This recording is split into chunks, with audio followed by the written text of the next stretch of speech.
Hey y'all, in this week's video we are going to be transforming this Jacobean style vintage buffet.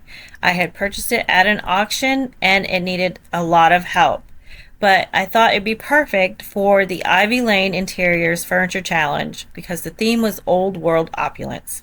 It started on June 15th and ended June 28th. Follow along, as this piece was quite the journey. As you can see, it needs a lot of work. I bought this from an auction at a really great price. I did not preview it first, and as you can see, it had a lot of damage. Every single piece of veneer was peeling off. So I had peeled it off originally and then just kind of thrown some paint on it, and it sat in my office and it held office supplies. And that's where it will continue to be, but in a better working condition. So as you can see here, the only thing holding on the last few pieces of veneer is the hardware. I gave the underneath part of those doors a little sanding because I'm trying to get the warpness out of it. There's a lot of water damage, there's bug damage, there's lots of deep graining. Oh, the the legs are a mess, everything. There's a lot of work. The first thing I tried was laying it on a wet towel. Then I tried steaming it, and all that did was remove more veneer.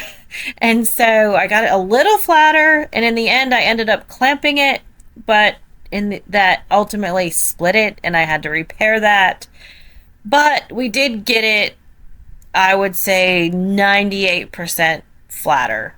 There's still a little wave to it, but it's enough, it's workable, and you don't fully notice it. Let's just say we're gonna lean into the old world side of this challenge. So as you can see, the legs were all separating. This one separated right completely so I could get a nice good gluing on it.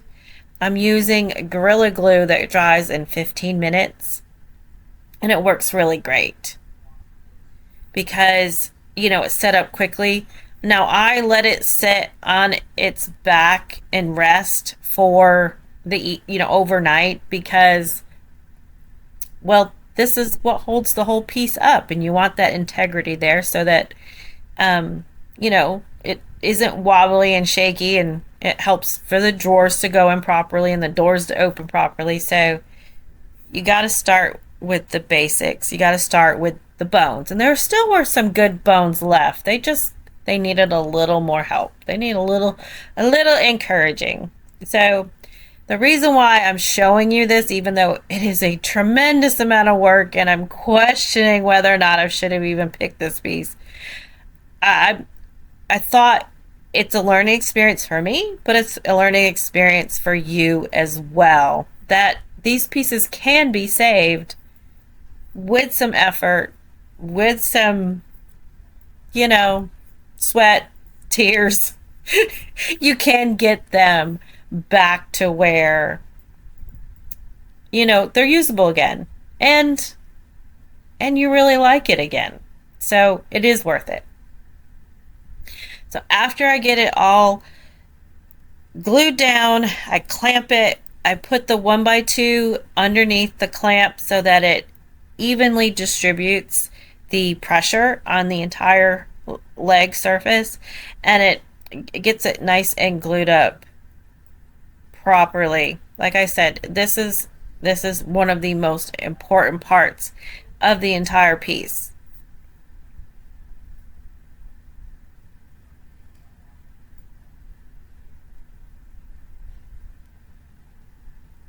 And these clamps, I just picked them up at Walmart. They were like less than $5 a piece. And they are honestly the best clamps I have ever used. I have a couple others. You see the blue one there. But it just it'll hold something in place, but it's not going to clamp it. It really, hold it together. After you get it all clamped, then you want to wipe off any excess glue because it gets really gunky and gross when you go to sand it. So this is where I'm at exhausted point. Oh my goodness, y'all. I am kind of at a point where I'm like, what in the world was I thinking? This is a lot. Trying to figure out the mold to make these round again so they're not square. I thought, well, maybe I could pop off the other sections that are left, because there's only a few sections that are left, and just make them all square. Well, that's not working. You've got whole pieces, I mean, look, this whole thing. Oh my goodness. You got parts of this one, and I want to try to separate this whole thing to be able to glue it, but it's attached. I can't figure out how it's attached. Figured out one of the drawers really warped. Tried to fix it, made it worse. Let's see what else is going well. I don't know, y'all. This is a lot, but I guess the only way to make it is to just get through it, right? The only way to success is just keep going through. So I'm gonna keep plugging along here today, get to a certain point, and then we'll see what happens. I don't know. Still got a filling grain, but I wanted to get the warping out of the other drawer. I don't know. We'll see. We'll see what happens. I don't know. I'm gonna keep plugging along. Keep trying to make these molds. See the blue right here? It's really awesome. You just mold those two silicones together, and then look, the whole thing right there. And I pour the resin in it, and now I've got a side. So, like this. Isn't that awesome? And keep going. Make something happen. So this is how you make those silicone molds. You get some silicone putty. There are several brands. This is just one that I picked up off of Amazon because it could get to me quickly, but there are several brands out there. Just look for silicone putty molds, and what you do is you pull them out. They're like little kind of slimy clay, you know what they remind me of? They remind me of silly putty. That's what this feels like. But then when you mix them together, you're just going to keep kneading it until you have one solid color. What it creates is a mold, and when it dries, it's still rubbery, but it's not, you're not going to mold it again. It's going to stay in that mold after it dries.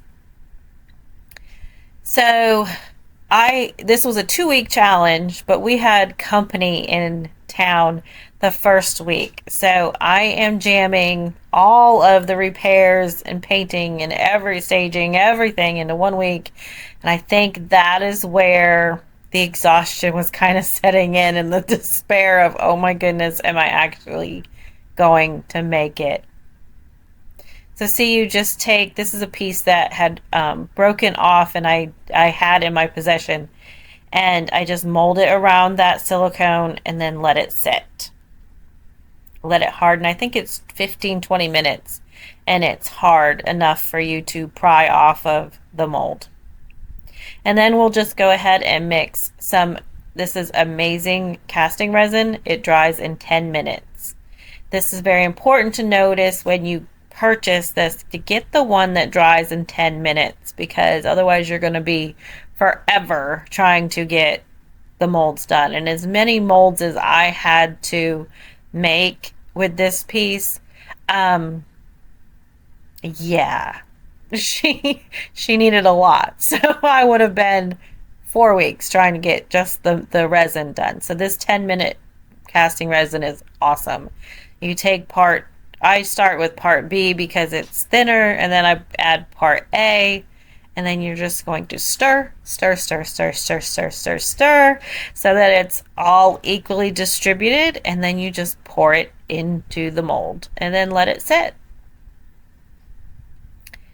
And that's it.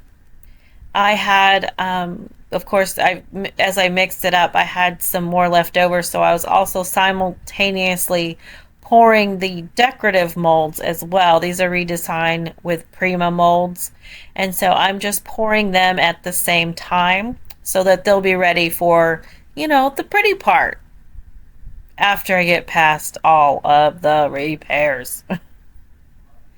So now on to filling the grain. I'll show you here in a little bit the brand that I use. I really liked it because it's a powder form. You just add water to it. And then I could make it whatever consistency I wanted it to, and it goes a very long way. There was basically this entire thing had to be grain filled, and I had to order it twice. And I probably could have even used a little more. But I just smear it on, and then I take this squeegee and smooth it out and just fill in all of that grain. This works really well. I could have used wood filler, but it's much thicker, and so it doesn't fall into the little cracks, crevices quite as nicely as a grain filler will. And that's why that's so important. Now we'll start working on those legs. These are the molds that, of course, I poured, and now we got to try to get them equal thickness. And that is where it was a little tricky because each mold was kind of a different shape. I couldn't get exactly on some of them. So it would have been nice if I could have just pried off the last few pieces of the turned, the rounded edges. That would just been so much easier. But you know what? This was a fun lesson. Because once I started putting all of these molds together, there were gaps. I then had to come in with wood filler and fill those all in. But I'm just using this combination of the parts that I did have and the resin. I said, well, she's getting some plastic surgery done today. So she was, I'm just using the glue that I used from before that dries in 15 minutes so that I could then do this leg and then move down and work on the other leg as I, kept pouring each piece. So this is what it looks like when it's done. As you can see, you can kind of see some gaps and things, and that will just fill in after. And excuse that big blue blob. I tried something that didn't quite work. I tried putting some wood filler in there and then putting that mold over it to fill in all the cracks so that I could keep all the grooves and everything, but it didn't dry. So anyhow, so now I'm just adding those decorative pieces that I had casted in the redesign with Prima molds, and I just kind of played with it. Kind of when the resin is fresh out of the mold, they're very pliable, so you can cut them easily and maneuver them really great. So that's where I just played with where I wanted to place them and how. This bottom edge was all jaggedy, so I needed to cover the entire thing. Now we'll work on that little apron that's up at the top, and I'm adding some wood U-bend molds. These are awesome because they're a wood resin composite material, but when you heat it up, they become very pliable. So it helps it to really adhere to your surface, but also you can kind of maneuver them where you want them. So once they're heated up, I used a heat gun to do that with, and then you're just going to add some glue, then you're going to heat it again, get it where you want it, and then adhere it to your surface, and then give it another little heating and just press it in to your surface to make sure that it molds onto every, nook and cranny of your piece of wood that you're attaching it to.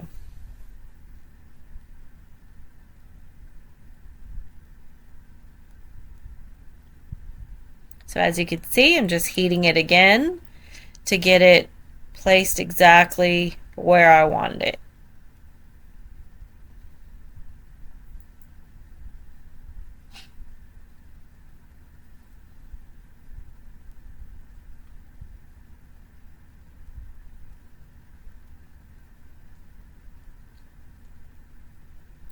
Now we'll go on, and they also have this trim that is amazing, and I have been dying to use it on something, and I just have never had the project to do it. And so I'm so happy that I used almost all of my stash of wood U-bend on this piece, but this is something that just warranted those extra embellishments. If you've watched Bridgerton, or let's see, even the Queen, isn't it? Isn't that what it's called? Any of those nobility type shows, you see the furniture has just those extra moldings and those extra details. A lot of them are gilded with gold, very just Regency like, and something that would just be in an old manor, Downton Abbey or something of that nature, would just have all of those extra embellishments, all the French pieces, the French moldings and whatnot that were in the sitting rooms and that kind of thing were just, intricate and just beautifully done. And that's what I'm trying to add a little bit to this piece. It already had so much beautiful character, but I'm just adding a few extra touches to kind of put it over the edge. So it's the same process that I used with the larger piece. It's heating it up, putting it where you want it. You can cut it really easily while it's heated and pliable. You can mold it into whatever shape you want it to be in, and then you glue it and then heat it, readjust it, kind of keep heating and adjusting it as you go. It literally kind of unwinds like a snake as you heat it. It's really just magic. It's a really amazing product. If you ever get a chance to find someone that sells it here in the States, go ahead and grab some. Otherwise, you got to have it shipped in. I believe they're out of England, but there might be some distributors here in the US. I'm not really sure anymore.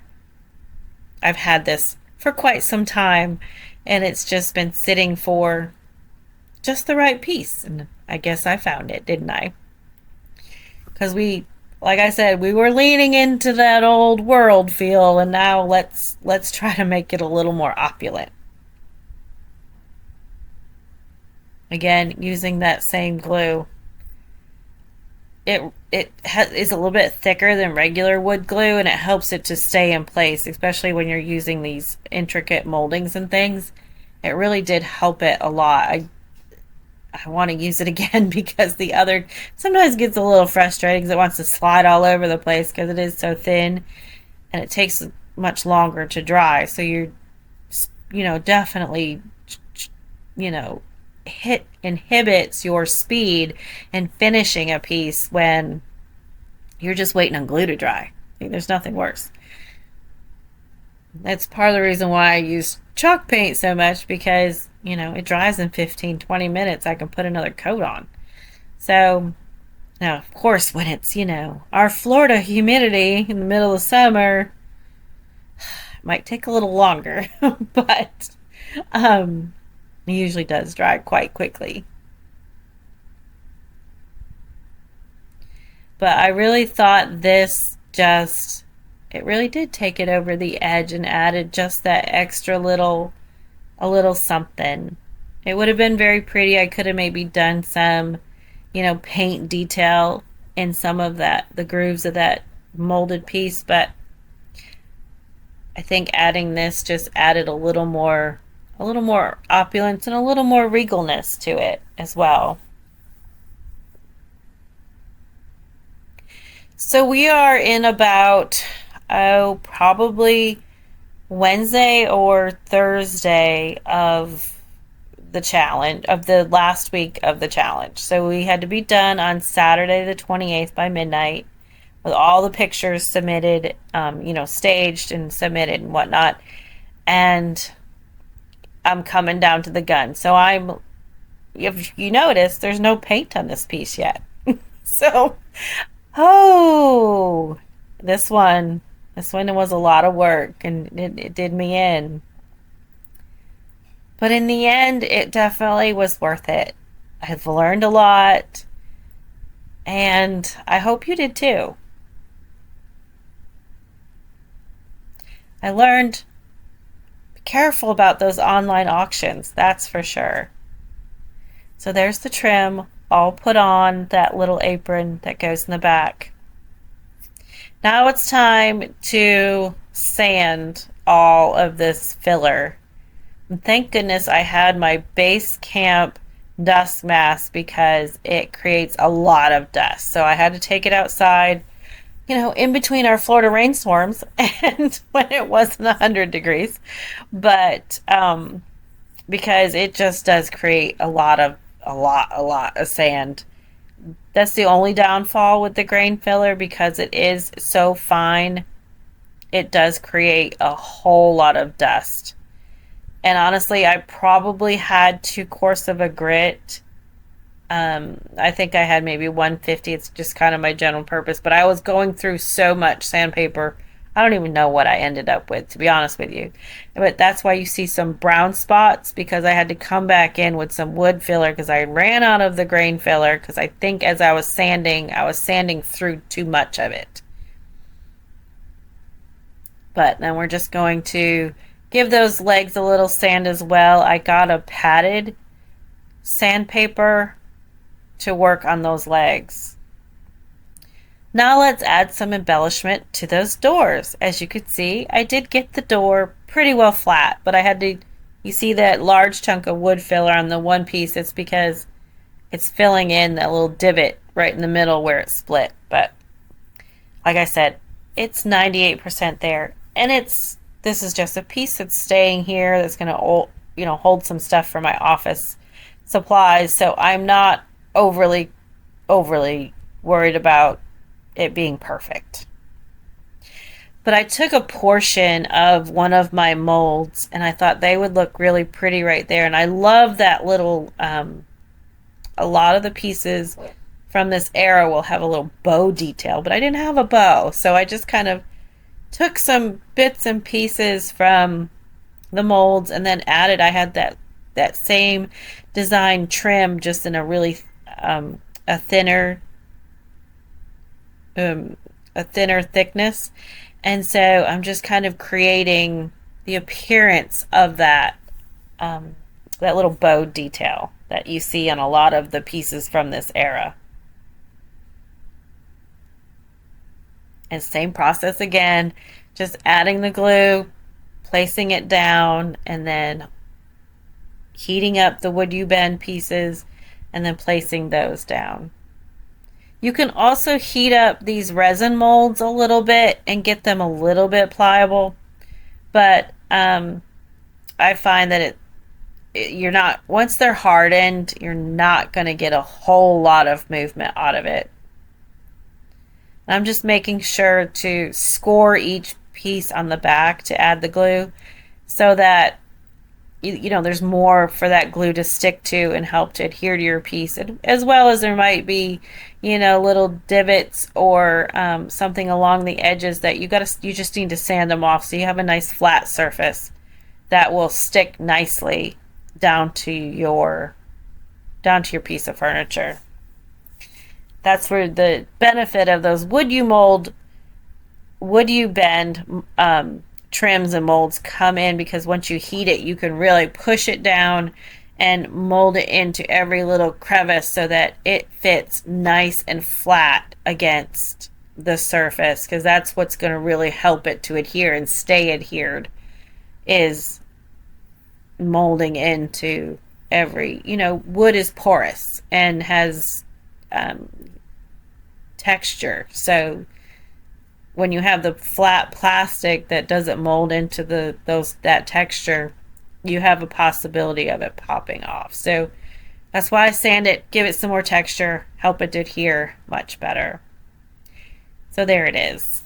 Y'all, I am calling this piece Frankenstein's daughter because this girl is put together with a lot of plastic, a lot of filler, a lot to bring her back to life again. I mean, I went through all of this filler and probably could have used another one of these, but I had to order it online. I knew it wouldn't get here in time, so I had to go pick up more. This is more of a grain filler, and you can do it a little thinner so it gets into all of the nooks and crannies really well. But then I went through almost the whole thing of this wood filler, an entire thing of glue, 1.5 much boxes of this resin. Like, y'all, I only have this much left. I mean, sandpaper galore, like just shredded. This is just some of which that I didn't throw out already. I mean, I even broke my work flip-flops. I know you're thinking, work flip-flops? What are you talking about? But here in Florida, it is hot. Since I work at home, I'm in flip-flops 98% of the time. So I have flip-flops that are dedicated just for me painting because they're covered in paint. And guess what? They broke. Frankenstein's daughter. Can I say that? Frankenstein's daughter. That's what she is. She's a beautiful sunset color, but she's Frankenstein's daughter. Good night. We brought her back to life. Not sure she was worth it. I definitely would not have done this to sell, but since it's something that I'm keeping, I continued. As well as I've learned a lot. I learned that I don't want to buy pieces from auctions that I don't. If the price for the auction piece is too good to be true, then it's too good to be true. Plain and simple. That's what I learned for that one. Not that I wouldn't buy from an online auction again, just that when, if the price is too good. Like, I got her for, I think, less than $50, which is really good for, and I'm wanting you to say less than 20. So the fact that nobody else wanted it should have been a clue. But, I mean, every piece of veneer was gone, but underneath that veneer was not only water damage, which was a lot of warping, there was a lot of bug damage. And the legs, of course, were a disaster. And the fact that they're even remotely close to looking like turned legs right now is a sheer miracle. Because yes, I casted them from the original, but piecing all those resin pieces back together again and making something that is round has been a chore. And it's getting all those grooves back in the right places and getting it so that they were all the same size, thickness-wise, was a little challenging. But we did it. We've got something presentable, we'll say. Like I said, I would not do this for a customer if I was painting for customers anymore. But I think she'll be pretty here in my office. So she's definitely different than what I normally go for. I think she's going to be really pretty. So, let's go. Let's finish her out. So you remember what she looked like before? Well, this is where we are now. We've got all the little pretty details added. We filled and filled and filled some more. And we're almost ready for paint. And that will come in the next video. So check back for part 2. When we make her absolutely opulent.